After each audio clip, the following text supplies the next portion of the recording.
travel at speeds pushing 200 miles per hour. The very best drivers in the world putting their lives on the line every week. It's time to get the lowdown on this week's contenders, plus a look at the key driver matchups. Right now on Gaughan Racin. Welcome in, everybody, to Gaughan Racin. Brendan Gaughan, Jeff Motley here at the beautiful Racin Studios at the South Point Casino. And Mr. Motley, we are a couple weeks removed from our South Point 400 race. And glad to have you back this week, by the way. Honored to be back. At the Baja 270 was awesome. The Baja 271, not so awesome. The Baja 400, 14 hours in a race car. So I'm glad I'm back. I'm not stuck in the desert anymore. I did not get to catch the race over the weekend in Richmond. You're still getting dirt and sand out of places you didn't know you had places. I won't even show you the shoes I got on right now. It's rather amusing looking. But I didn't get to watch the race live, but I got the highlights. And the main highlight I was getting was, oh, wow, Joe Gibbs Racing is absolutely unbelievable. And Martin Truex Jr. is my favorite. I mean, he has suddenly become the guy to beat. It's amazing how with Joe Gibbs Racing this year, it's been Kyle Busch was the guy to beat, then it was Denny Hamlin, and now it seems to be Martin Truex Jr. These two playoff wins, I mean, okay, it's one thing that it locks him into the next round of the playoffs, but he is building up some serious cachet. I mean, he's getting a lot of bonus points to carry him through all the way to try to get to those final four guys going to Homestead. And pulled a Danny Sullivan. Now, I'm sure we're showing our age by saying the Danny Sullivan. There's probably kids out there that are going, they have no clue what we're talking about. The most famous spin and win in the Indy 500. Just young kids, Google Danny Sullivan spin and win. But a huge moment. Spin, come back, pass Kyle Busch for the lead. Joe Gibbs, 1, 2, 3, 4 with an asterisk on number 4. Yeah, number 4 ended up number 38. But still, first, second, third, fourth, we've talked all season long about how Joe Gibbs was the team to beat. It was Gibbs and Penske early on.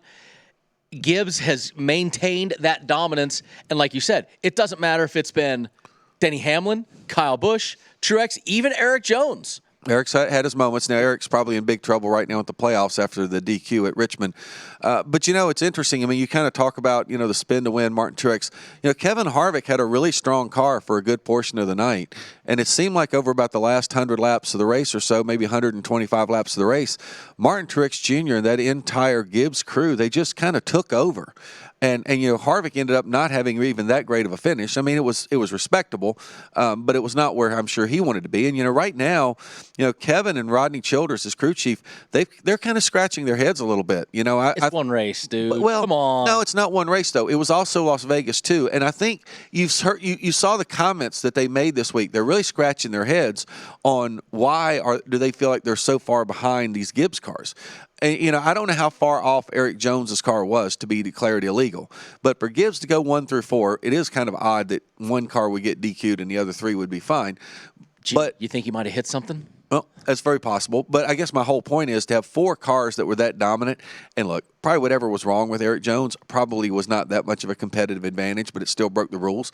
But to have those 4 Gibbs cars sitting out there like that right now, boy, they're going to be tough to beat the rest of the way. That's ridiculous. I mean, look, we've had eras where Hendrick would be 1, 2, 3, maybe 1, 2, 3, 4. We've had eras, but in this era, with the playoffs the way it is, with the cars the way they are, with all this, the tightness of our league, holy cow. I mean, right now, if I'm a bettor, I start off, I have to look at my bet sheet and go, all right, let's look at the Gibbs cars. Well, circle Gibbs cars, and you're going to be halfway there. I will agree with you on that after this week. I think this week. Well, come on, this week's the ROVAL. I mean, right. I mean, to me, this week is a whole different animal. I mean, I think you can throw a lot of that. Now, that doesn't mean Martin Truex Jr. isn't going to win because he was a class of the field last year at the ROVAL. He has Jimmy Johnson. And Jimmy Johnson was very good. Close enough to get him. He was close enough to get him. That's true.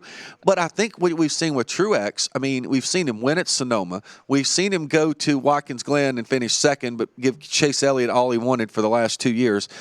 Martin Truex Jr. may have established himself as the best guy out there turning left and right. No, he is. He's become a marquee road racer. Right, and I don't think it's a Joe Gibbs thing this week, but I do think it's a Martin Truex Jr. thing this week. No, absolutely, and that's unbelievable. We touched on the Eric Jones thing for the bettors at home. Eric Jones finished 4th, got disqualified.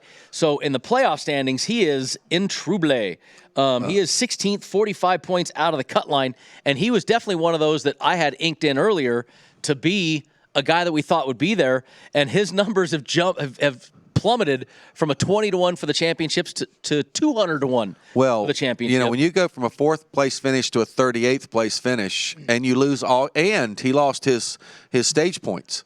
So when you lose all those points, I mean, he ended up with 1 point. 1 point, right? Or 3 points.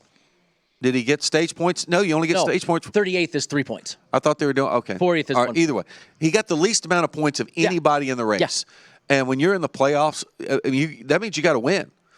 He's got no choice this week. Eric Jones has to win. Now, in fact, I don't even think there's a mathematical way, really. I don't even know if there's a mathematical way that he could get in by winning. I mean, maybe he wins both stages and wins the race and has whoever's in mathematically 12th I guess, right now. But I know. I mean, how far is he behind 12th? I don't think he could make up enough points. He could make up enough points. He's 45 points out of 12th when there's 60 points to be given in the race. Okay. But he needs let's be 3 other guys right? to also. He's got to leapfrog. He needs all 4 of those. So if we're guys. being realistic, Eric Jones either wins at the ROVAL or Eric Jones can break out the golf club. Kurt Busch almost winning in. But Boyer once again on the bubble. William Byron, Eric Almirola right there. It's going to be tight for the championship. And you know, the one guy we didn't mention who he finished 5th and who has really blown me away, Ryan Newman. And you know, I think there was some news this week out of Roush Fenway Racing. You know, they let Ricky Stenhouse Jr. go. They replaced him with Chris Buescher. You cannot make me believe that was not a direct result of the fact that Ryan Newman has stepped in 1 year, and he's been as successful as he has. And I think a lot of people at Roush Fenway believe the 17 car of Stenhouse is a better car. Look, Roush has been down for years, and Stenhouse has been the anchor for a few years now. He's been kind of the guy that they had there. You brought Matt Kenseth in for a little bit last year, and Matt outcompeted. Last 2 or 3 races, he actually outcompeted Stenhouse, and you saw Ricky with a little bump throughout the year this year, but not enough of a bump to say that Ricky's 22nd in points and Ryan Newman's 13th and in the playoffs. I think that really was a nail in the coffin, having somebody like Newman come in there and show that, you know what, you do this way. And I got to tell you, you know how strong I've been on Chris Buescher all this year. He is a smart kid, almost in the same vein as a Ryan Newman. You know, people forget he was the 2015, 14, 16 Xfinity champion. I think 14, because I think he and Roush, they had a deal, and then I think it ended after 14, or there was some kind of a long-term deal. But, I mean, you're exactly right, and I think Buescher and Newman will be good teammates together. I think those two probably will hit it off a little bit.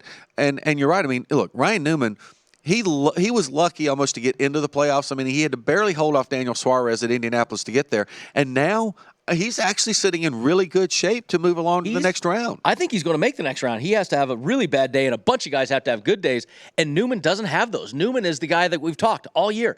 May not be the flashiest, may not be the guy we're talking about, but guess what? At the end of the day, he's in the top 10, top 12, and I think he's going to keep doing it. Can he do what he did when he was at RCR the year where he went to the championship? Can he limp his way along like that? You never know. You know, I like to make the golf analogy. You know, there are certain golfers out there, they don't make a lot of birdies, but they don't make a lot of bogeys, but they just make par after par after par, and they mix in a birdie here or there, and next thing you know, you look at their leaderboard, and they're on the front page of the leaderboard on a Sunday, and you're exactly right. That's Ryan Newman. And we talked, you know, I didn't want to touch Ryan Newman with a 12-foot pole, you know, when those last couple races were coming down. Right now, in group matchups and stuff, Newman is a guy that I'm looking at because he is performing at a peak. He's peaking.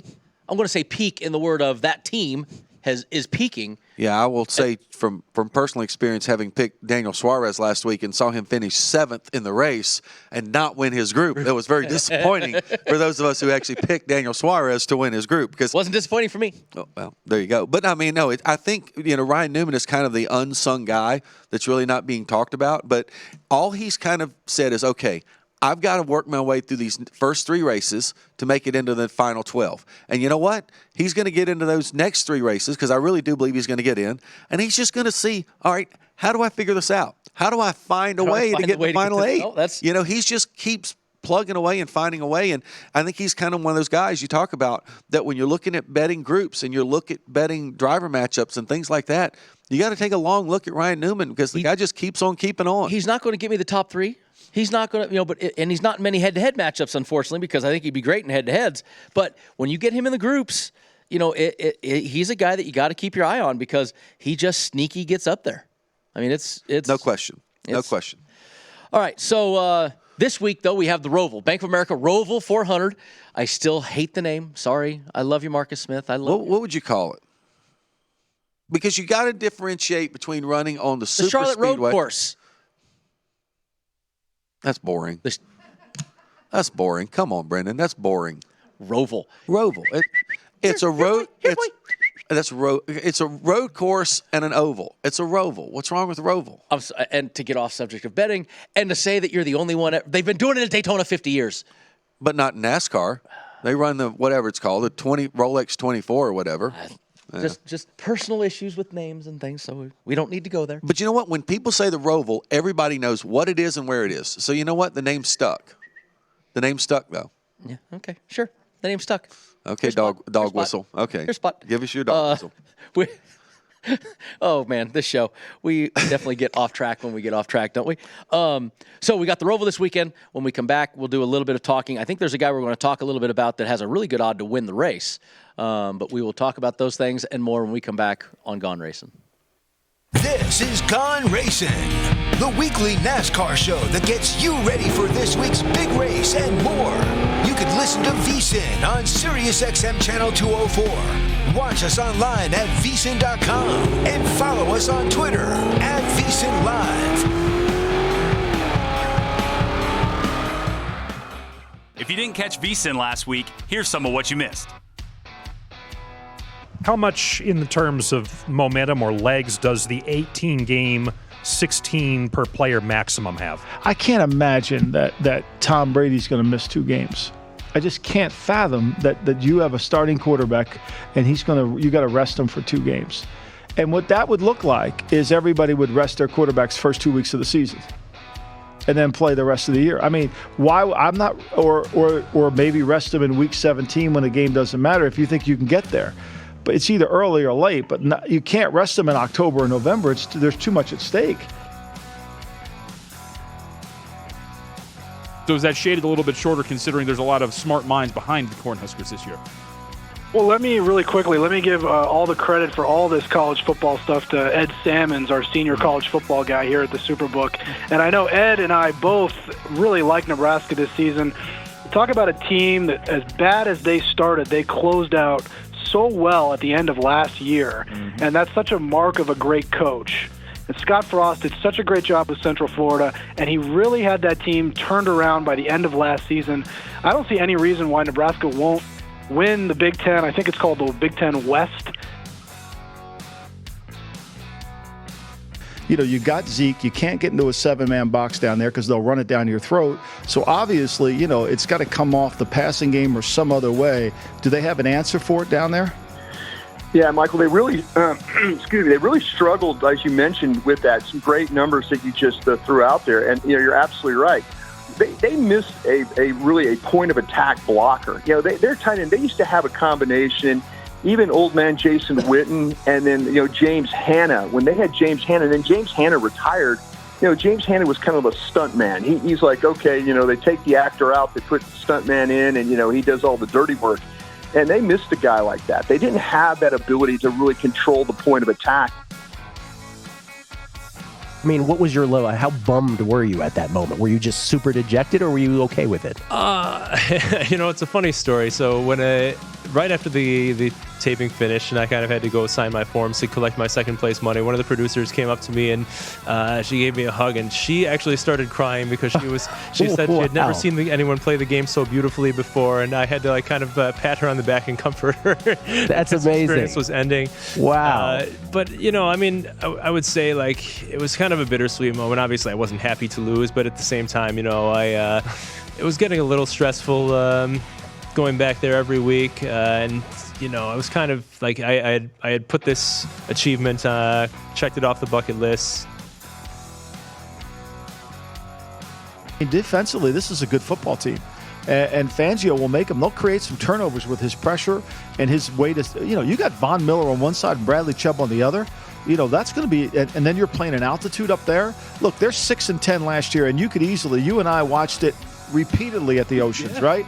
How many games did Vance Joseph mess up for him? Yep, I would say off the top of my head 5. Yeah, I mean, you know, it's like we sat there and like, what are you doing?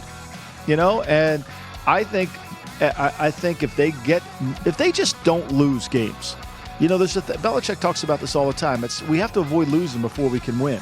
And I thought last year Denver lost games more than any. Welcome back to our weekly NASCAR show, live from the Sportsbook at the South Point Hotel and Casino in Las Vegas. Now, back to Gaughan Racing.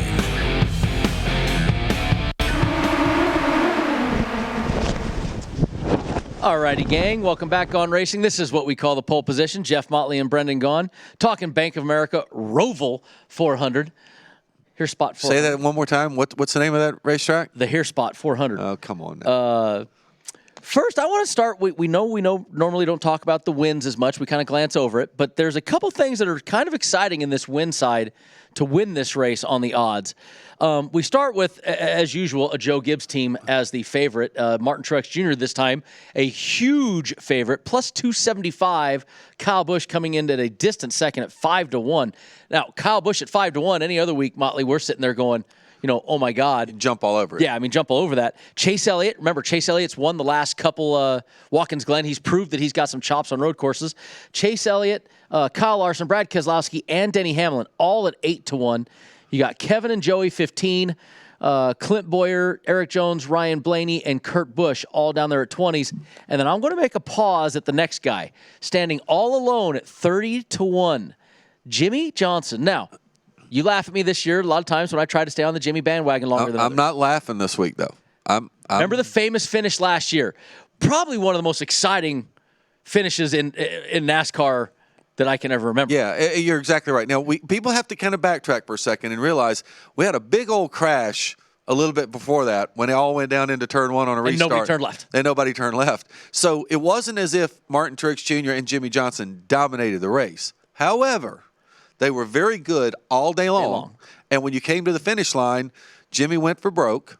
Now, Jimmy thought he could go for broke. He really didn't realize that if he didn't cross that line, he was going to get knocked out of the playoffs. He didn't realize where things were running, and I blame Chad a little bit for that. He didn't give him the information that all he had to do was finish second. But he went for broke, the famous finish. To me, I think the thing overlooked on that, once again, getting off the gambling side, Kyle Larson wrecking his car intentionally to get it to the line. It wouldn't turn, and he just ran it into the wall and kept his foot on the gas because all he had to do was cross the line. Right, it was like out of a video game. Yeah. You know how you playing that pole Mario position Kart video game, Mario, whatever, you're banging off the wall, and your car looks like junk, but it keeps puttering turning along. That's what he did. And here's the funny thing. You think about that race last year. It all came down to Jeffrey Earnhardt. Did he make it to the line or not? He had to recycle his computer because he went backwards. Right. And while he was recycling, Kyle Larson limped to the finish, crashed, and hit the front straightaway wall intentionally. About 3 times. I don't think it was once. He just turned it to hit it and then hit the gas. It was amazing. But those guys we talked about, Kyle Larson was one of the fastest, and that's why he's 8-1 on this race. And people forget he was in that wreck that gave him the damage on that big turn. And Brad Keselowski was in that wreck. Brad Keselowski's the one that really had a good car all day. Dominant. He had a great car all day. But I think it is interesting. And look, we know that Ryan Blaney was kind of like what's the accidental tourist or whatever. Who's kind of the accidental winner. But we got him at 20-1. But Jimmy Johnson was a legitimate contender to win that race last year. And it was a race where, he'd been struggling all year long, much like he's done this year. Yes. But he had a legitimate chance to win that race. And I think for him to be 30-1, I think if you're looking for somebody that you want to take a little bit of a long shot on, you want to kind of take a flyer on a guy to win the race, I think Jimmy's a pretty good bet. So do I. Kyle Larson led 47 laps and Brad Keselowski 29 in that race last year. So, those guys, 8-1, good numbers, good return on that. And this race being the way it is, it's worth taking a shot on something like that. And very little change to the track. They've changed a little bit of the chicane on the back straightaway. They gave us a real chicane, not the stupid little. But there haven't been any drastic changes to the track that should affect them at all. Nope. One of our favorites that we love to talk about, the DraftKings top 3. Once again, we have a Joe Gibbs car in the minus category, but not Kyle Busch. We have Martin Truex Jr. at minus 148. Kurt Busch plus 125. Then you go to Chase Elliott, Denny Hamlin, and Kyle Larson, all plus 200s. Brad Keselowski, 225. Harvick, 325. Logano, 375. And then Ryan Blaney, Eric Jones, 500s. Clint Boyer at 550. And then once again, Jimmy Johnson at a plus 600. Yeah, a couple things jump out to me there. Number one, I don't think you can blame anybody for making Martin Truex Jr. that big of a favorite. He's won the last 2 races, plus he was the guy who really should have won the ROVAL last year. But Another one that I kind of like there, Clint Boyer at a plus 550. Clint Boyer had a top 5 there last year. Clint Boyer ran well all day long. He avoided the wrecks. He avoided piling into that big tire barrier when Keselowski and Chase Elliott and half the field didn't turn left. He was right there, not far behind Ryan Blaney. I believe he finished maybe even been third last year. Third last year in that race. So, and Clint has proven himself at both Sonoma and at Watkins Glen to be a serviceable road course racer. I mean, I'm not going to sit here and say, he's the second coming of Dan Gurney or anything, but the guy's been a pretty good road course racer. He really is. I mean, remember, he's won Sonoma. He's done well. He's starting to figure out the road course thing. For being a self-professed just NASCAR guy, he's done well, and he isn't bad on that. And he approaches them with a good attitude. And yes, if you look at plus 550, that's a good number for a top 3. Well, but here's the other thing: he's 4 points out of advancing in the playoffs. So there's a little bit of a desperation factor in there. Well, do we need to worry about, look, at the end of the playoffs, we talked about that nonstop. Do I keep my money away from those 4 guys that are struggling in the points? Eric, Kurt, Clint, and Alex.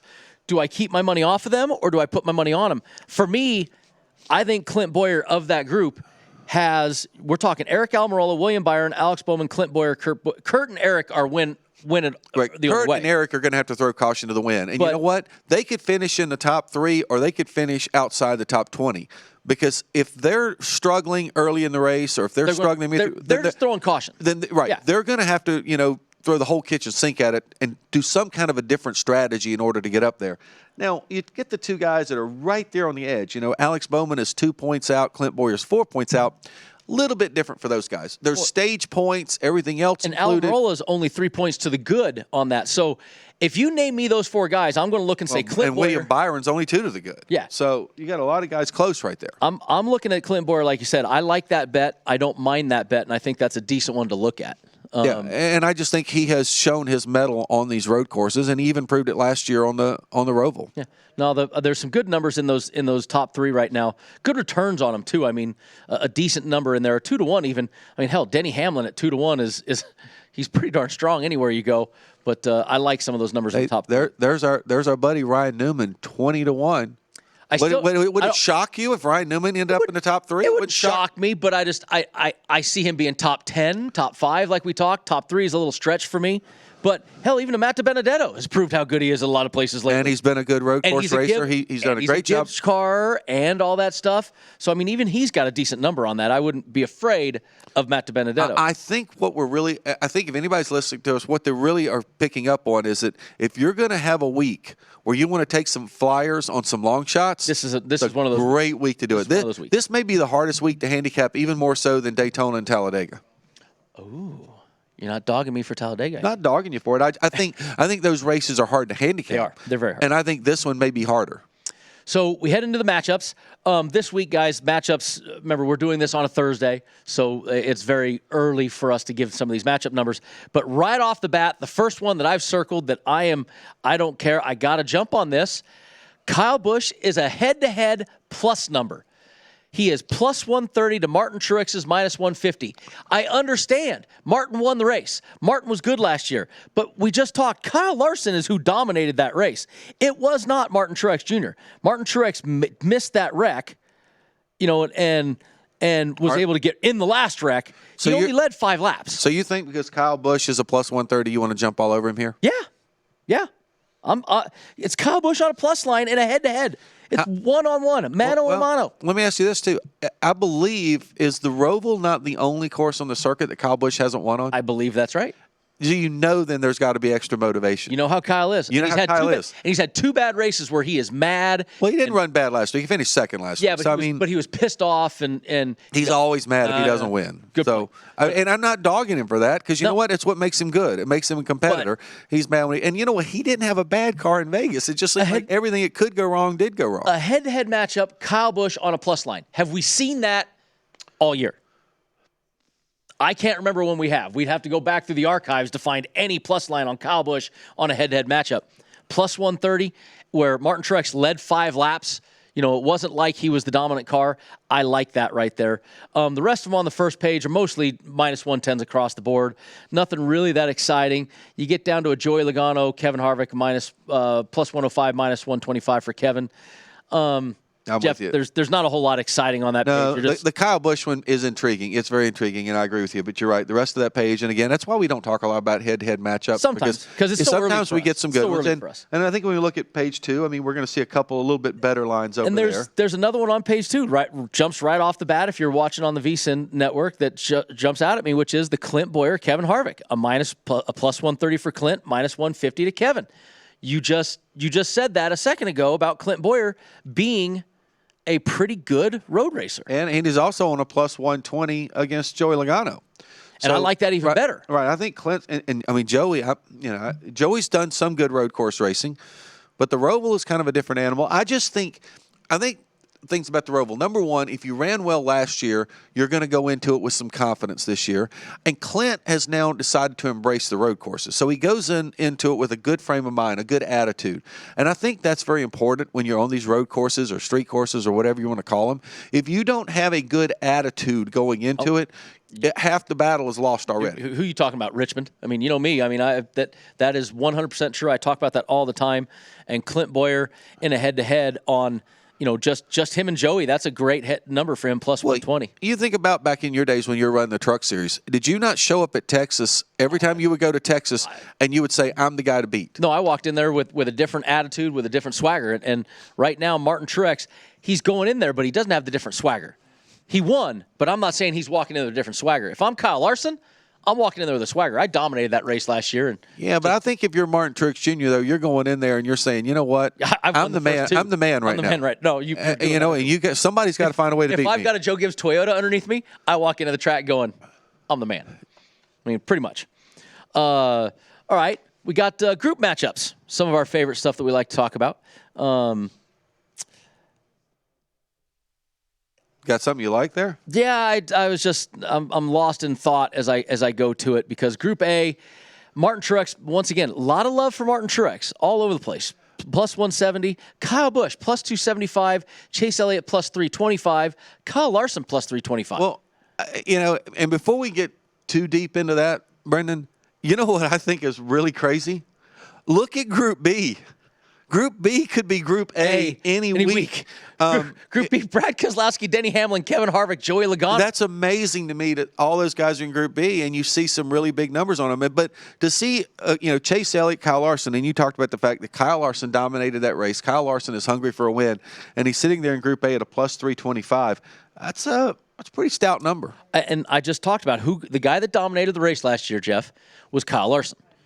He led the most laps. He's the guy. If you go back and YouTube the race or look at however you go find the old race, Kyle Larson was in that wreck in turn 1 where I think it was Brad that didn't turn and kind of chain reacted the whole thing, if I remember right. Right. I think Brad didn't realize they had to turn left when they got down to turn 1. He was going to turn 1. Chase Elliott was a victim of that, but I do think Brad, and I don't know what happened there. I mean Brad's kind of said he didn't brake properly or whatever. I mean, but still, it was a mess. Martin Truex being a plus 170 in that group, I think is a little too high for me.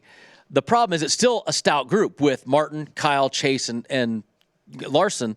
But I like Larson at 325 there. That's a great return. It is. And I think part of the Truex thing is, we don't have a lot of data points. So I think those that are setting the odds are looking at it and saying, okay, he's won 2 races in a row and he won the race there last year. They may not have gone back and looked at the way last year's race went, how it unfolded. Watch the race ran. Right? They didn't see how the race unfolded. And I can understand that. And I think that's what we're here for, is to kind of say, look at Kyle Larson and look at Clint Boyer and look at Brad Keselowski and guys like this. Look, they were all victims of circumstance other than maybe Clint Boyer. And don't go getting on the Ryan Blaney bandwagon just because he won the race. And I mean, I think that's one of the things we talk about a lot is do your homework when you're talking about these bets. I mean, make sure you look at what you're doing. Just because the guy won it doesn't mean he was the dominant one. And you go to Group B, Brad Keselowski plus 210, Denny plus 210, Kevin 320, Joey 340. Brad Keselowski, to me, was the class of that last year. By far, he is the favorite. So, to me, Denny Hamlin's been the hot guy in the sport. But if there's a guy in that group I got to look at Brad and say, he's been the favorite. Based on that, I agree with you. But, I've kind of been waiting over the last few weeks to see a little bit more out of those Penske cars.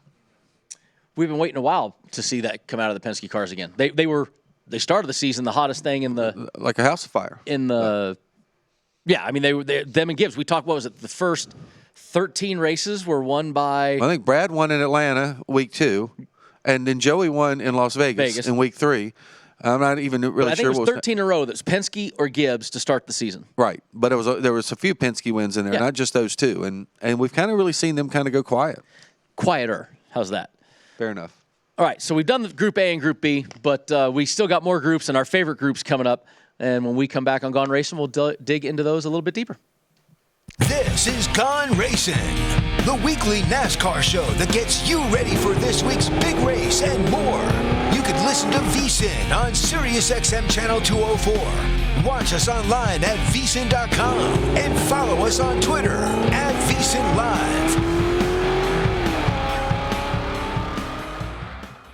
If you didn't catch VSiN last week, here's some of what you missed. Defensively, this is a good football team, and Fangio will make them. They'll create some turnovers with his pressure and his way to, you got Von Miller on one side and Bradley Chubb on the other. That's going to be, and then you're playing an altitude up there. Look, they're 6-10 last year, and you and I watched it repeatedly at the Oceans, right? How many games did Vance Joseph mess up for him? Yep, I would say off the top of my head 5. Yeah, I mean, it's like we sat there and like, what are you doing? And I think if they just don't lose games, Belichick talks about this all the time. We have to avoid losing before we can win. So children's books, because they cover a wide variety of subjects in a succinct manner. That was sort of your hack on that. You also, there's a lot of literature, for instance, that is asked about on Jeopardy. You're not reading entire books. What was your sort of shortcut for that? Well, there's a lot of material out there for everything. They have these people who they draw up like an animated summary of a Shakespeare play that boils down into a 7-minute video you can watch on YouTube. If you're able to process that and you don't want to actually read the Shakespeare play like me, then most of the nuts and bolts of what Hamlet is about are on there. How much in the terms of momentum or legs does the 18-game 16 per player maximum have? I can't imagine that Tom Brady's going to miss 2 games. I just can't fathom that you have a starting quarterback and you got to rest him for 2 games. And what that would look like is everybody would rest their quarterbacks first 2 weeks of the season and then play the rest of the year. I mean, why I'm not, or maybe rest them in week 17 when the game doesn't matter if you think you can get there.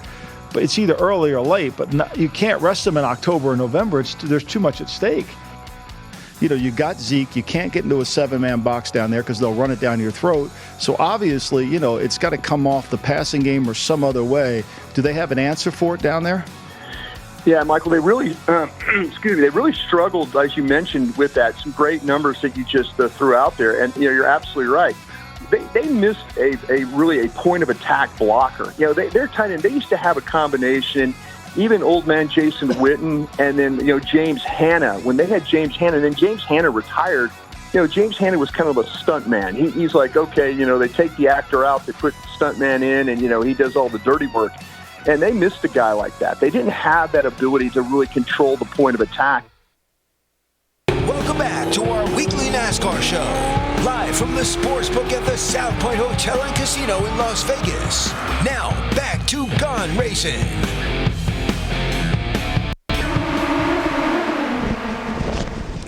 Welcome back in, everybody. This is Gaughan Racing. Brett and Gaughan, Jeff Motley. This is what we call horsepower. And once again, you're stuck with all the horsepower you need. Me and Mr. Motley. We got it covered. We got you covered. We got you covered. We got you covered today. We got a lot of good stuff to talk about with these groups coming up. And I tell you, there's a lot of fun this week for bettors. The ROVAL, here's the thing. The ROVAL is just fun for the fan and the racer. So this is a fun week all in all, and there is some good value. And there's also something cool in our next 2 groups that we're going to talk about, Motley. We'll start with Group C, then we're going to get to what I think is very, very cool. Right, but we do want to point out, there are long shots to roll the dice on this week. Oh, absolutely. There's money to be made this week. There's absolute money out there. Head-to-heads notwithstanding, because they're still pretty even. Wait till later in the week, folks. Get closer to the week. Those head-to-head matchups will change based off of practice and qualifying, so you might find something there. But I always tell you, jump on these groups early because the group numbers normally only get worse for your guy if you're looking for it. Right. We see those change. We probably see more change in the groups than we do in anything else. Yes.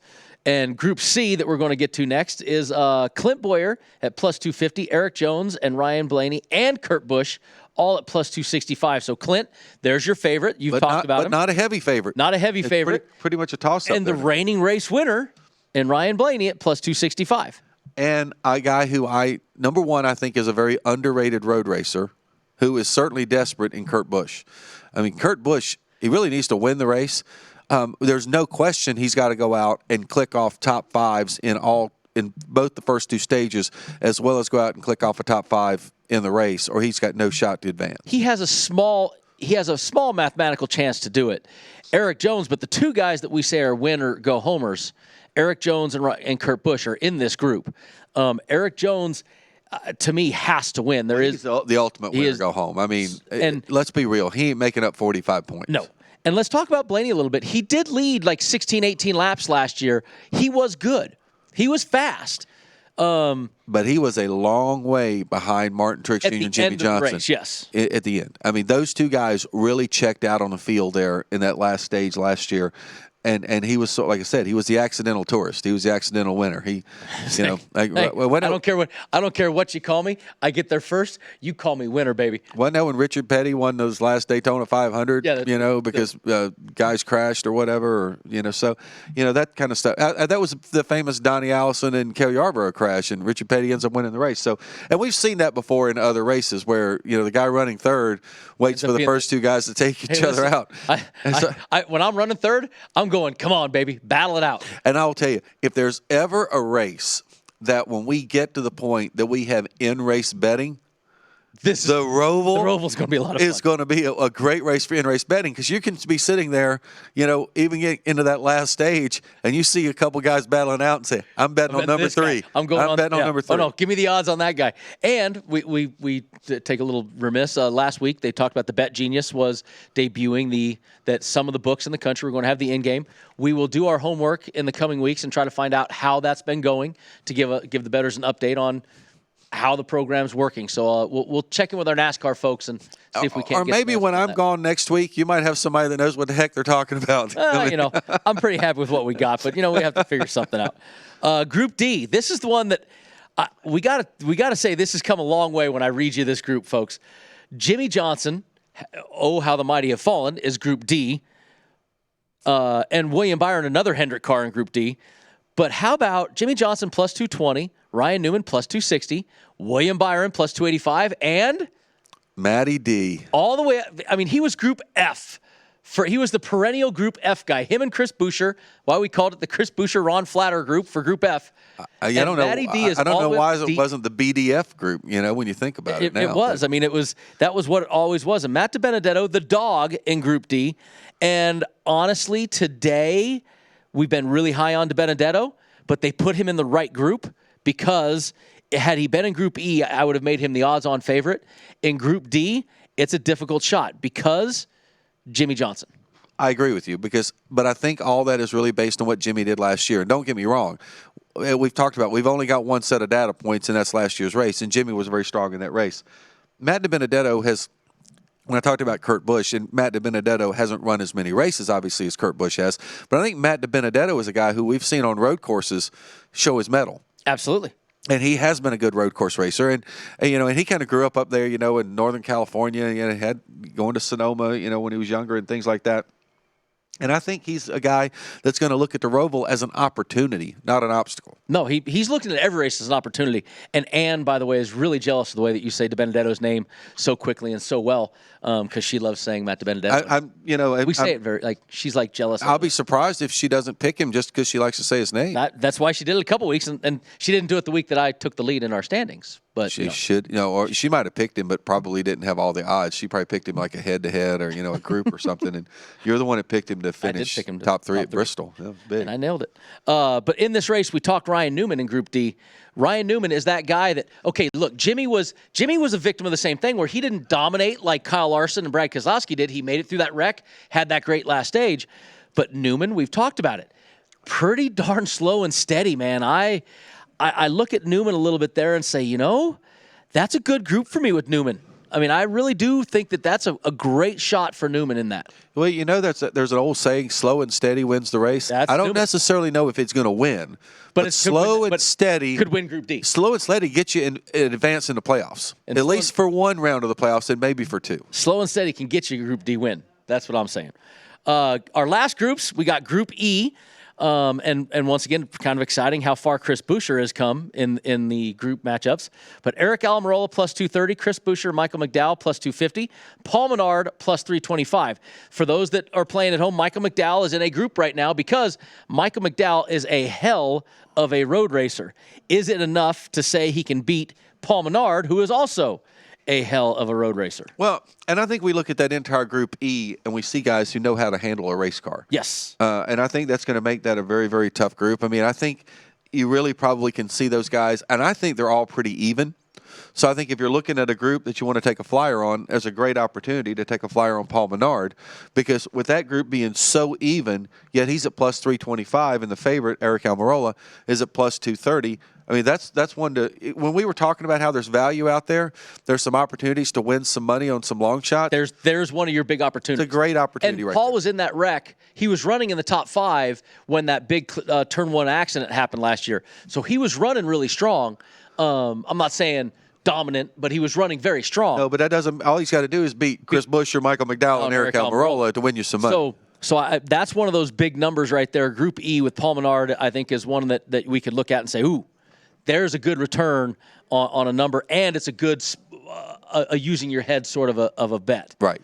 And then our Ron Flatter Group F, which has none of our familiar names, and a new one that has dropped down to Group F.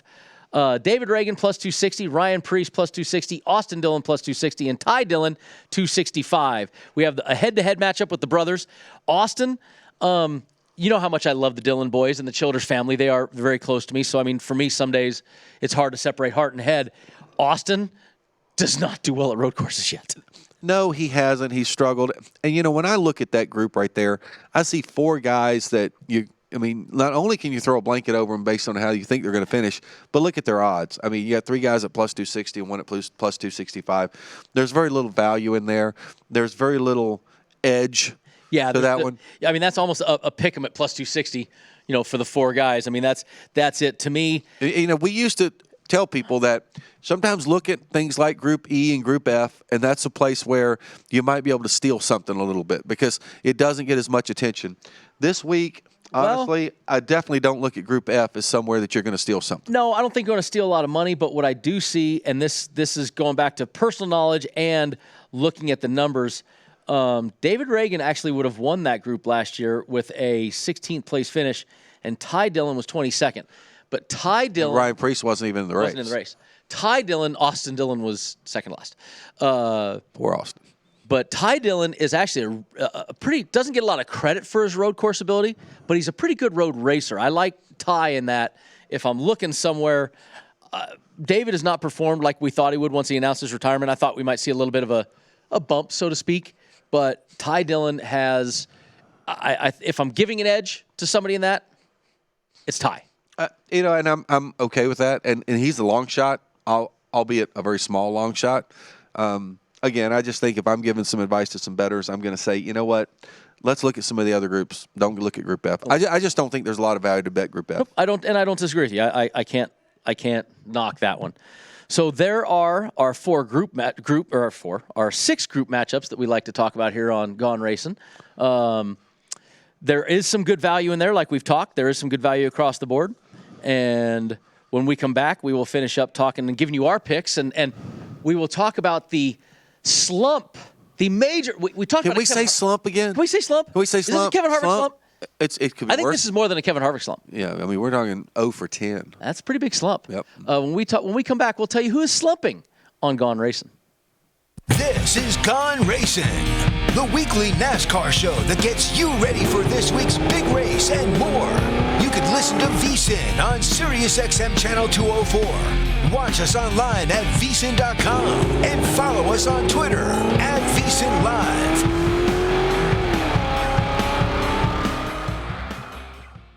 If you didn't catch VSiN last week, here's some of what you missed.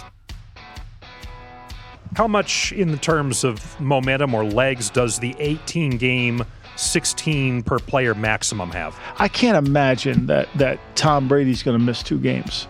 I just can't fathom that you have a starting quarterback and you got to rest him for 2 games.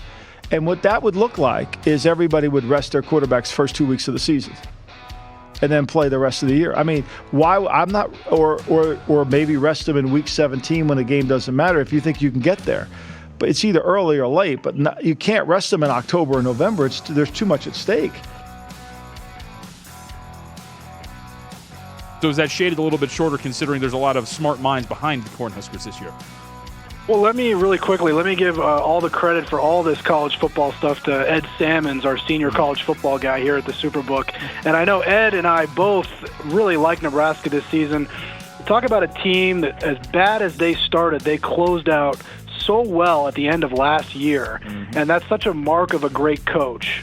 And Scott Frost did such a great job with Central Florida, and he really had that team turned around by the end of last season. I don't see any reason why Nebraska won't win the Big Ten. I think it's called the Big Ten West. You know, you got Zeke. You can't get into a 7-man box down there because they'll run it down your throat. So obviously, you know, it's got to come off the passing game or some other way. Do they have an answer for it down there? Yeah, Michael, they really, they really struggled, as you mentioned, with that. Some great numbers that you just threw out there, and you know, you're absolutely right. They missed a really point of attack blocker. You know, they're tight end. They used to have a combination, even old man Jason Witten, and then James Hanna. When they had James Hanna, and then James Hanna retired. James Hanna was kind of a stunt man. He's like, okay, they take the actor out, they put the stunt man in, and he does all the dirty work. And they missed a guy like that. They didn't have that ability to really control the point of attack. I mean, what was your low? How bummed were you at that moment? Were you just super dejected, or were you okay with it? It's a funny story. So when right after the taping finished, and I kind of had to go sign my forms to collect my second place money, one of the producers came up to me and she gave me a hug, and she actually started crying because she said she had never seen anyone play the game so beautifully before, and I had to kind of pat her on the back and comfort her. That's amazing. The experience was ending. Wow. But I would say it was kind of a bittersweet moment. Obviously, I wasn't happy to lose, but at the same time, it was getting a little stressful going back there every week, and I was kind of like I had put this achievement, checked it off the bucket list. Defensively, this is a good football team. And Fangio will make them. They'll create some turnovers with his pressure and his way to, you got Von Miller on one side and Bradley Chubb on the other. That's going to be, and then you're playing an altitude up there. Look, they're 6-10 last year, and you and I watched it repeatedly at the Oceans, right? How many games did Vance Joseph mess up for him? Yep, I would say off the top of my head 5. Yeah, I mean, it's like we sat there and like, what are you doing? And I think if they just don't lose games, Belichick talks about this all the time. We have to avoid losing before we can win. And I thought last year Denver lost games more than any. Welcome back to our weekly NASCAR show, live from the Sportsbook at the South Point Hotel and Casino in Las Vegas. Now, back to Gaughan Racing. And we are back on Gaughan Racing. This is Banking It with Mr. Jeff Motley and Brennan Gaughan from the beautiful VSiN studio at the South Point Casino. And this is when we get to talk about where we put our money where our mouth is, proverbially, NASCAR, asterisks. Right, Brennan's still running Talladega, so he's not putting real money anywhere. Yeah. But, in our little league here that we love to have so much fun with, of course, we had friends of the show and Jorge Mondaka, our producer, early on that were, just kind of slugging along and doing okay. Well, I think we should bring Jorge back because he made you and I look really good. But hold on. In saying that, then we had our producer, Ann, who came on and just stormed to a lead, Mr. Motley. I mean, absolutely took the betting world by storm, didn't know where she came from. And as of late, What did she pick? Didn't she pick like Eric Jones to win a race or something? And she got some huge points. She won like she. Oh, he's won. top 3. What was it? It was a top. He was in top 3 that I would pick And him. she got Eric Jones at like 40-1 in a top 3. Yeah, she got one of those something. big ones, and she skyrocketed. I'm so mad at the bookmakers for actually making Eric Jones 40-1 in a top 3. Of course, you did the same thing with DiBenedetto. Yeah, but which one was his longer shot, DiBenedetto or Eric Jones? I mean, but so Ann, who has been in the lead for me lately. Yeah, you called Kevin Harvick a slump, and I kept arguing. When you're top 10ing still, it's not a slump. When you're 0 for 10, do we call that a slump? VSiN Network, do we call that a slump? 0 for 10? I'm getting thumbs up all around. And we believe you're in a slump. But she is in first place and gets to pick first. Well, and that's exactly what I was going to say. What does it say for you guys that I am in this slump? Thanks, Yet Brendan. I'm still in Put the target on our chest. Guess who's picking first today because she's in the lead? All right. Go for 5 again, Van. Let's hear it. I mean, Van, please, your picks. Alrighty. I'm picking. So we know that I like to say Matt DiBenedetto, but I've come up this week. I'm picking Matt. I bet a Detto. Wow. Matt, I bet a Detto. It's like Chris Berman doing his Bermanisms on Sports Center or something here. I like that one. Okay. So these 80-1. That's Brendan just my long shot. gone. How's that? Okay. All right. And then it's all groups from here. I'm picking Kyle Larson in Group A, Joey Logano at plus 340 in Group B, Ryan Blaney plus 265 in Group C, and Jimmy Johnson plus 220 in Group D. All right. I like that. She got Matty D to win, and Matty D is 80-1 to win. So, Matt, I am never going to be able to root against you, so I would love to say that Ann will win that. I will tip my cap, congratulate her as a fine competitor if Matty D would win the race. I'd be right there in line, right behind you, congratulating Matty on winning the race. I'd be crushed because she would be crushing us more, but I would be excited for that one. All right, so I'm going with the no long shot theory this weekend because I'm so close, and if she goes for 0 for again, all I need to get is a couple of these, and I take the lead in our little group here. So I'm going with Kyle Larson plus 200 in the DraftKings top 3, and I'm taking Brad Keselowski plus 225 in the DraftKings top 3. These are the 2 guys last year that dominated this race. One mistake, cost them their chances, and it was kind of a fluke deal. So if they can come back and run that well again, I think that they both have a good chance. I could win both of those because they could be 1 and 2, and that'd be great for me, and I'd get a nice little bonus there. I'm going to the group matchups, and I'm going to the one I talked about right off the bat, Kyle Busch plus 130. I'm sorry, Kyle Busch on a head-to-head line, when you're just doing mano-a-mano, Kyle to Martin Truex, plus 130 to minus 150. How can I not take Kyle Busch getting a plus 130 against one other driver? That to me is too good. I know Truex is hot. I know he's won there, was the guy that leading to the flag there, but it's there.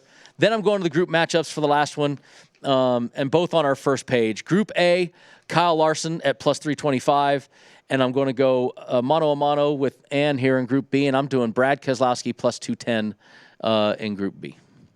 Those are my 5. Take the lead after this week. Who has to pick next? The guy in last place?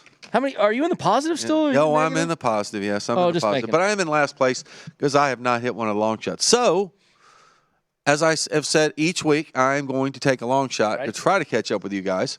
So I'm going to go to win. I'm going to take Jimmy Johnson to win. I like it. 30-1. I think it's worth the risk. Hey, look, that guy really, really, really, really wants to win a race this year, and I think he has got to be licking his chops thinking, man, I was that close to getting it last year. I can do it. And so I think he's going to be up there. I'm also going to go in the DraftKings top 3. I'm taking Clint Boyer at plus 550. Can he do it 2 years in a row, get a top 3? I'm not sure, but I'm hoping that he can.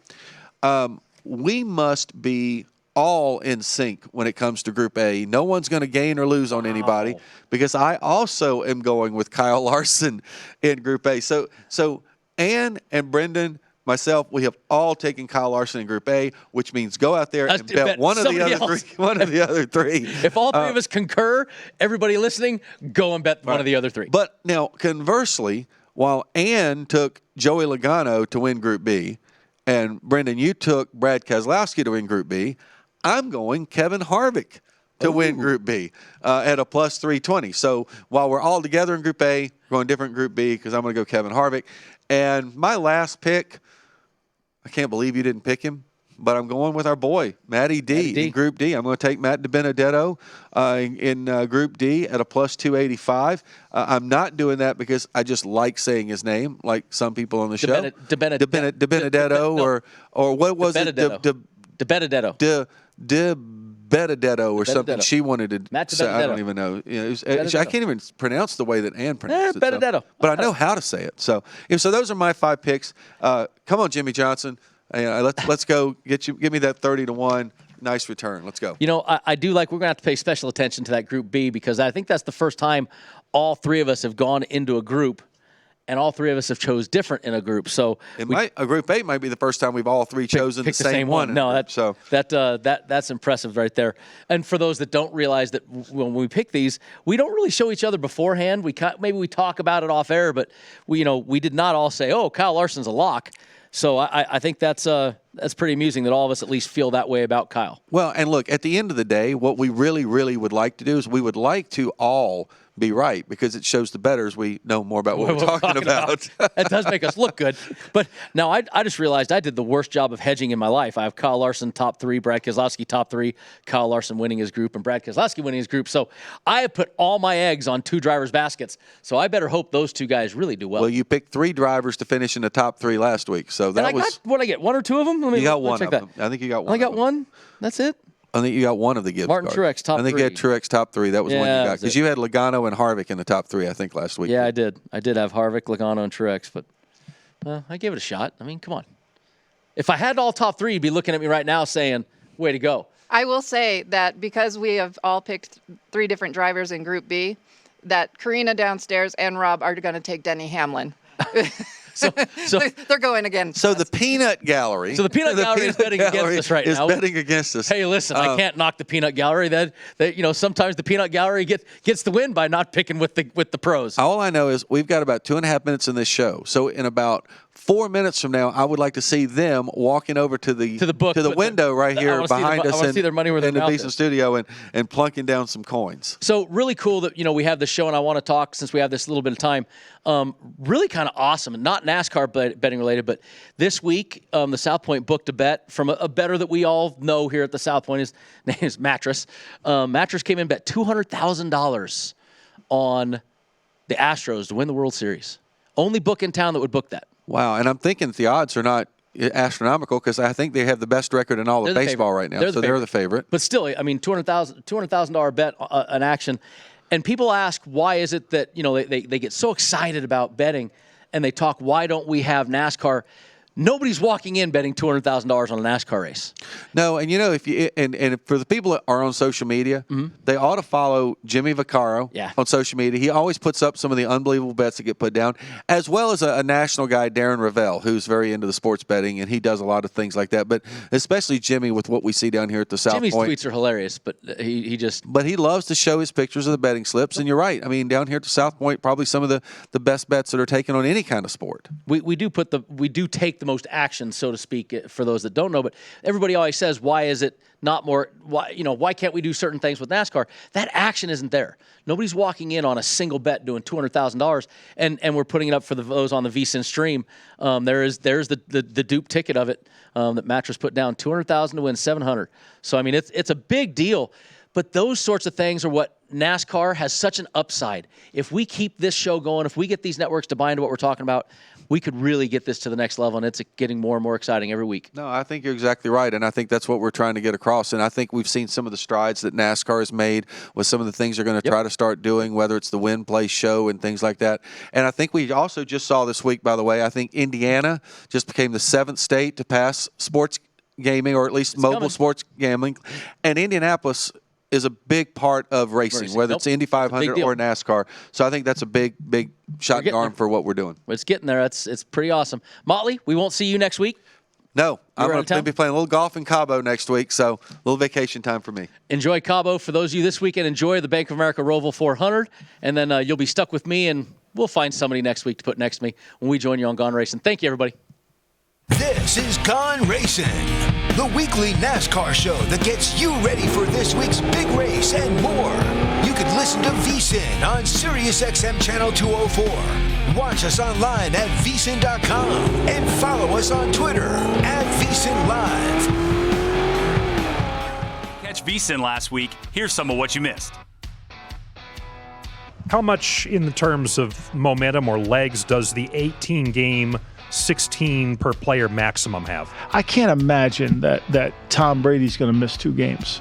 I just can't fathom that you have a starting quarterback and you got to rest him for 2 games.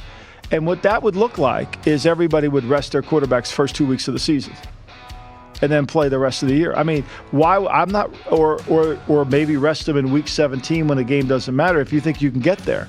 But it's either early or late, but you can't rest them in October or November. There's too much at stake.